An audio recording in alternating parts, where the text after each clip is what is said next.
और चलिए अब बात महाराष्ट्र की करते हैं। महाराष्ट्र सीएम को लेकर सूत्रों के हवाले से इस वक्त की बहुत बड़ी खबर आ रही है। मुरलीधर हो सकते हैं महाराष्ट्र के नए सीएम। इस वक्त की बड़ी खबर आपको बता दें, मुरलीधर मोहोल हो सकते हैं महाराष्ट्र के नए चीफ मिनिस्टर। सूत्रों के हवाले से अहम खबर आ रही है। सर्वसम्मति से मोहोल को बनाया जा सकता है विधायक दल का नेता। नड्डा की जगह देवेंद्र फडणवीस हो सकते हैं बीजेपी अध्यक्ष। बहुत बड़ी खबर इस वक्त की आपको महाराष्ट्र की सियासत से जुड़ी हुई बता रहे हैं। देवेंद्र फडणवीस का कद और आगे बढ़ सकता है। दिल्ली में गए थे, मुलाकातों का दौर लगातार जारी रहा। कश्मकश में थे कि आखिर महाराष्ट्र में नए सीएम किसको बनाया जाए। कई दौरों की ये मुलाकात होती रही। शिंदे ने अपना बयान प्रेस कॉन्फ्रेंस के जरिए क्लियर कर दिया था, लेकिन अब जो सबसे बड़ा अपडेट है वो ये आ रहा है कि जेपी नड्डा की जगह ले सकते हैं महाराष्ट्र के पूर्व सीएम देवेंद्र फडणवीस। बीजेपी अध्यक्ष बन सकते हैं और मुरलीधर के अलावा और भी कई चेहरे हैं जिस पर इस वक्त चर्चा हो रही है। सूत्रों के हवाले से अहम खबर आपको बता रहे हैं। जो नाम सामने आ रहे हैं उसमें चंद्रकांत दादा पाटिल का भी नाम सामने आ रहा है। आशीष शेलार, चंद्रशेखर बावनकुले के नामों पर भी लगातार चर्चा हो रही है। एक के बाद एक कई तस्वीरें भी आपको दिखा रहे हैं। तस्वीरों को देखिए, क्योंकि सूत्रों के हवाले से यही खबर आ रही है कि इन्हीं में से कोई नया महाराष्ट्र का मुख्यमंत्री हो सकता है। सवाल लगातार देवेंद्र फडणवीस की पर किए जा रहे थे कि क्या वो अगले महाराष्ट्र के सीएम हो सकते हैं, लेकिन अब जो बड़ा अपडेट महाराष्ट्र की सियासत से जुड़ा हुआ आ रहा है वो ये आ रहा है कि देवेंद्र फडणवीस, जो कि महाराष्ट्र के पूर्व मुख्यमंत्री रह चुके हैं, उनको बीजेपी अध्यक्ष बनाया जा सकता है।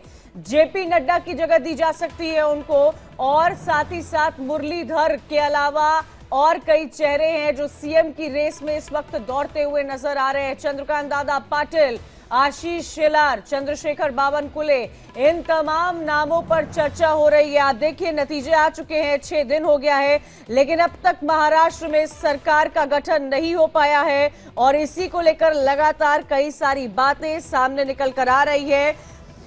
क्या पद मिलेगा, किसे क्या पद मिलेगा, इसको लेकर चर्चा हो रही है। नई सरकार बनाने को लेकर क्या पेच फंसा हुआ है, यह भी बड़ा सवाल है, क्योंकि 6 दिन का वक्त हो चुका है।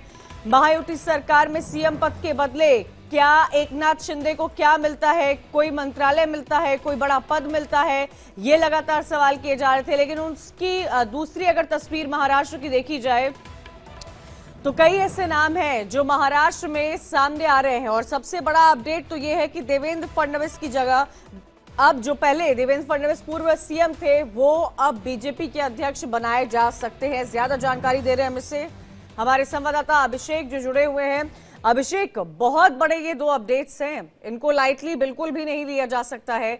देवेंद्र फडणवीस आते हैं, दिल्ली में मुलाकातों का दौर चलता है, मंथन होता है। अगर उनको अध्यक्ष पद दे दिया जाए तो इससे बड़ा कद उनके लिए क्या होगा। काफी मेहनत उन्होंने महाराष्ट्र में की है और आज से ही नहीं, काफी लंबे समय से की है। आरएसएस की भी अच्छी खासी बैकिंग रही है। क्या लगता है?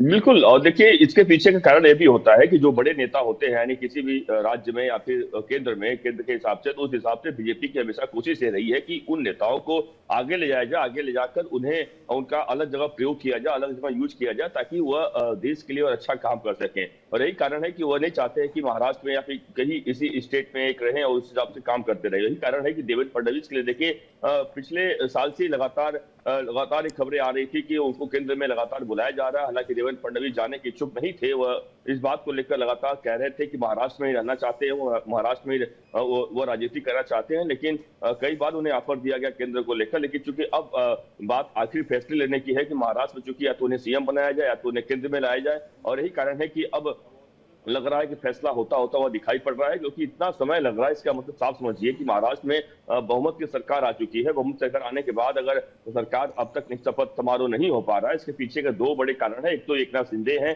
एकनाथ शिंदे की तमाम 2 मांगे नई बढ़ गई हैं, जिसकी वजह से बीजेपी परेशान है। दूसरी एक है कि वह चाहती है कि महाराष्ट्र में और सीएम का फेस चेंज करे, जिसको लेकर ही वह अब बड़ा उनकी मीटिंग चल रही है और इस बारे में लगातार बातचीत शुरू हो चुकी है। और इसीलिए कहा कि जो मुरलीधर मोहोल है, जो कि पुणे के हैं और बहुत कट्टर आरएसएस के हैं, और साथ ही साथ वह एक ऐसे नेता हैं कि जो कि नो कंट्रोवर्सी वाले, कोई के ऊपर कोई आरोप लगा नहीं है और केंद्र में राज्य मंत्री भी हैं, उन्हें लाने का प्लान चल रहा है कि उन्हें लाया जाए, ताकि सर्वसम्मति से हर कोई स्वीकार कर लेगा। क्योंकि ऐसे किसी नेता को लाया जाएगा, मान लीजिए जिनके नाम चल रहे हैं, अगर वह साथ कंट्रोवर्सी में फंस सकते हैं कई सारे चीजों में, क्योंकि पहले से बहुत अधिक सक्रिय राजनीति में रहे हुए हैं। अच्छा अभिषेक, अगर उनके नाम, जैसे मुरलीधर का नाम आप ले रहे हैं, और भी कई ऐसे नाम हैं जिनको हम लगातार चला रहे हैं, अगर उनके नाम सामने आते हैं या उनको सीएम बनाया जाता है तो ये कोई आश्चर्य की बात नहीं होगी। क्योंकि आपने देखा होगा जब एमपी, राजस्थान, छत्तीसगढ़ में नया सीएम फेस बनाया गया था तो लोग इतना जानते ही नहीं थे, क्योंकि उनकी चर्चा नहीं थी। ऐसा नहीं कि वो नेता नहीं थे, लेकिन उनकी चर्चा इतनी नहीं हुई थी। तो बीजेपी के लिए कोई ऐसे चेहरे को सीएम बना देना जिसकी ज्यादा चर्चा पहले नहीं हुई है, ये कोई बड़ी बात नहीं है, अब ये आम ट्रेंड बन गया है। लेकिन इन सब के बीच में क्या शिंदे, जिन्होंने प्रेस कॉन्फ्रेंस की थी, जो अपने गांव चले गए हैं, क्या उनको जो उनकी मांग की जा रही है वो उनको मिल पाएगा? क्या देवेंद्र फडणवीस, जिन्होंने लगातार कहा कि मैं महाराष्ट्र की राजनीति करना चाहता हूं, उनको केंद्र में जगह अगर मिलती हुई नजर आ रही है तो उनके लिए कितनी बड़ी फायदे की बात है? क्या इस चीज से देवेंद्र फडणवीस संतुष्ट होते नजर आएंगे? देखिए, अगर एकनाथ शिंदे की बात, दोनों की बात कर लें, देखिए एकनाथ शिंदे केंद्र में जाना नहीं चाहते और केंद्र में जाएंगे। जो हमारे सूत्र बता रहे हैं कि किसी भी सूरत में एकनाथ शिंदे तो कम से कम केंद्र में नहीं जाएंगे, वो महाराष्ट्र में रहकर राजनीति करेंगे, महाराष्ट्र में रहकर अपनी पार्टी को मजबूत करेंगे। क्योंकि महाराष्ट्र की उनकी पार्टी पहले मजबूत होगी, वह मजबूत होंगे तो आगे वह जा पाएंगे। तो किसी भी सूरत में एकनाथ शिंदे तो केंद्र में नहीं जाने वाले। हाँ, लेकिन उनकी तरफ से जो ऑफर किया गया है कि एक कैबिनेट मिनिस्टर केंद्र में बनाया जाएगा, उसके बदले में अगर यहाँ पर चीजें, तो उनको एकनाथ शिंदे को बिल्कुल ऑफर किया गया, लेकिन जाने वाले नहीं है। जानकारी मिल रही है कि उनके बेटे श्रीकांत शिंदे को एक्टिव पॉलिटिक्स में, यानी मंत्री में उतार सकते हैं। तो हो सकता है श्रीकांत शिंदे को केंद्र में मंत्री बना दिया जाए, यह जानकारी मिल रही है।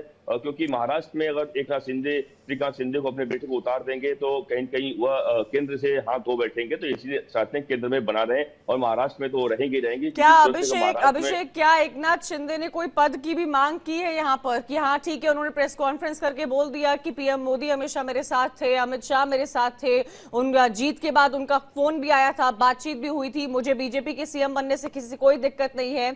क्या एकनाथ शिंदे की तरफ से किसी पद की मांग की जा रही है? क्योंकि जब वो गांव चले गए थे तो काफी इस पर चर्चा हो रही थी जोरों से। बिल्कुल, देखिए जब गांव में यानी अपने सतारा जो मूल गांव है जहां पर वो गए हुए हैं, और इसके बाद से देखिए चर्चा बिल्कुल इस बात को लेकर हो रही है और जानकारी भी है। और इसमें सूत्र जो बता रहे हैं कि एकनाथ शिंदे की कई सारी मांगे आ गई हैं, और इसी वजह से बीजेपी कहीं कहीं अब इसमें समय लगा रही है। और इसी कारण है देखिए कि जो शपथ समारोह हो सकता है कि आगे टल जाए, यह भी बात लगातार सामने आ रही है कि बीजेपी कोई बहुत जल्दबाजी के मूड में दिखाई नहीं पड़ रही है। क्योंकि उनके पास देखिए कई सारे बड़े ऑप्शन हैं। अगर एकनाथ शिंदे मान लीजिए अगर नहीं मानते हैं या उनकी तमाम ऐसी शर्तें होती जो नहीं आता है, तो उसके हिसाब से उनके पास अजीत पवार का दूसरा ऑप्शन है। अजीत पवार के साथ वो सरकार महाराष्ट्र बना लेंगे। इसको लेकर भी लगातार चर्चा चल रही है। क्योंकि एक बात तो साफ है, जहां तक आपने मांगों की बात की है, बिल्कुल एकनाथ शिंदे की कई सारी मांगे हैं। वो चाहते हैं, उनकी भले ही वो नाक खुल के बोल रहे हैं कि उनकी इच्छा है कि उन्हें सीएम बनाया जाए, इस बात को लेकर उनकी इच्छा है। लेकिन हाँ, उसके बाद अगर नहीं होता है तो कम से कम उन्हें भारी भरकम मंत्रालय दिया जाए। मंत्रालय का नाम है गृह मंत्रालय। गृह मंत्रालय एक हैवी वेट मंत्रालय होता है, जिसको लेकर वह मांग लगातार अपने मांग पर अड़े हुए हैं कि कम से कम उन्हें गृह मंत्रालय दिया जाए, तो वह महाराष्ट्र सरकार में शामिल भी हो जाएंगे और उप मुख्यमंत्री के पद पर बने रहेंगे, ताकि एक हैवी वेट मिनिस्टर के तौर पर वह काम करते रहेंगे। उतना ही नहीं, बल्कि अर्बन डेवलपमेंट, पीडब्ल्यूडी ऐसे डिपार्टमेंट जो है वह डिपार्टमेंट की मांग वो कर रहे हैं। तो गृह मंत्री देखिए, और सब तो जो बीजेपी सूत्र बता रहे हैं कि उनकी तरफ से दे दिया जाएगा, लेकिन गृह मंत्रालय को लेकर पेच फंसा हुआ है और उसको लेकर एकनाथ शिंदे अड़े हुए हैं। गृह मंत्रालय ही चाहिए। तो गृह मंत्रालय नहीं मिलेगा तो सरकार में भी शामिल नहीं होना चाहेंगे, शायद आने वाले समय हो सकता है। तो यह लगातार खबर है। देखिए उनके नेता जो एकनाथ शिंदे के ही पार्टी के नेता हैं, वो लगातार इस खबर को हवा दे रहे हैं कि एकनाथ शिंदे बड़ा फैसला ले सकते हैं। और बताया जा रहा है कि आज एकनाथ शिंदे बड़ा फैसला ले सकते हैं। वह फैसला क्या होगा, देखिए आपको पता है 2.5 साल पहले बड़ा फैसला वो ले चुके हैं। उनके अब अगर वह बीजेपी से अलग थलग पड़ते हैं तो जाहिर सी बात है कि ना शिंदे की। अच्छा अभिषेक, कल अजीत पवार ने सोशल मीडिया एक्स पर तस्वीर भी शेयर की थी, जिसमें वो नजर आ रहे थे, एकनाथ शिंदे थे, देवेंद्र फडणवीस थे, अमित शाह थे, बीजेपी नड्डा थे। काफी देर तक चर्चा चली, नाम पर भी मोहर इंटरनल मीटिंग में तो लगी गई होगी। लेकिन क्या ये कहा जाए कि बीजेपी थोड़ी वेट एंड वॉच की स्थिति में है? क्या किसी मराठा समुदाय के व्यक्ति और व्यक्तित्व को सीएम पद देना चाहती है? और यही बिल्कुल यही कारण है कि जो हम पहले बात कर रहे थे मुरलीधर मोहोल का, ये मराठा नेता है और बड़े अच्छे नेता कहे जाते हैं। और जिसे बताया कोई कंट्रोवर्सी में नहीं है। तो यही कारण है कि मुरलीधर मोहोल के ऊपर चर्चा शुरू हो चुकी है। कुछ नाम ऐसे हैं, चंद्रकांत पाटिल की बात कर रहे हैं और आशीष लाल की बात कर रहे हैं, यह दोनों भी मराठा नेता हैं और तो इनके ऊपर भी मुहर लग सकती है। देखिए, यह आपको पता है कि कई बार हमने देखा है अब तक का जो, अगर इस बीजेपी के इतिहास देखें उसमें अगर हम मोदी और अमित शाह का नाम ले तो यह ऐसे नाम लेकर आते हैं शायद उसके बारे में कोई चर्चा ही नहीं करता है जिस नामों को लेकर हम बात करते हैं। लेकिन हाँ, कई बार ऐसा होता है कि देखिए हमारे सूत्र बता रहे हैं कि मुरलीधर मोहोल के ऊपर लगभग मुहर लग चुकी है। हो सकता है कि उन्हें सीएम बना दिया जाए, क्योंकि अब जिस स्थिति में इतना देरी हो रहा है इसका मतलब साफ है कि बीजेपी अगर जो तमाम डिमांड चल रही है अगर उसमें मराठा को नाराज करेगी, क्योंकि मराठा का आंदोलन देखिए बड़े लेवल पर चल रहा है और देवेंद्र फडणवीस के खिलाफ कौन सा आंदोलन चला है भाई खुल के महाराष्ट्र में। तो इसे स्थिति में देवेंद्र फडणवीस, क्योंकि महाराष्ट्र बता दो मराठा जो वोटर्स हैं, माफ कीजिएगा जो ब्राह्मण वोटर है और वह सिर्फ 8% है। समझिए कि जहां पर आप करीबन 13 करोड़ की आबादी है महाराष्ट्र की, उसमें से 8% आबादी को अगर आप खुश करना चाहते हैं और जो 32% मराठा वोटर है और 38% ओबीसी वोटर है उनको नाराज करेंगे तो कहीं दिक्कत हो सकती है। यही कारण है कि अमित शाह ने विनोद तावड़े से लेकर एकनाथ शिंदे से लेकर सभी लोगों से वो मिलकर उन्होंने समझा है कि मराठाओं को अगर हम नहीं बनाएंगे सीएम तो उसका क्या असर पड़ सकता है। इसके लिए ही इस बात पर लगातार अब जोर पकड़ने लगी है कि महाराष्ट्र में यह जो फैक्टर है क्योंकि देखिए प्रचंड बहुमत के साथ जीत दर्ज की है इस महायुति ने और देखना दिलचस्प होगा। सवाल ये भी उठ रहे हैं कि इतना समय क्यों लग रहा है, लेकिन कहीं ना कहीं ये कहा जा रहा है कि आने वाले वक्त में किसी भी समय बीजेपी की तरफ से, महायुति की तरफ से, विधायक दल की तरफ से नाम का ऐलान हो सकता है और ये बताया जा सकता है कि महाराष्ट्र के अगले मुख्यमंत्री कौन होंगे। बहुत बहुत शुक्रिया अभिषेक जानकारी देने के लिए। आगे बढ़ते हैं और अब बात करते हैं संभल की।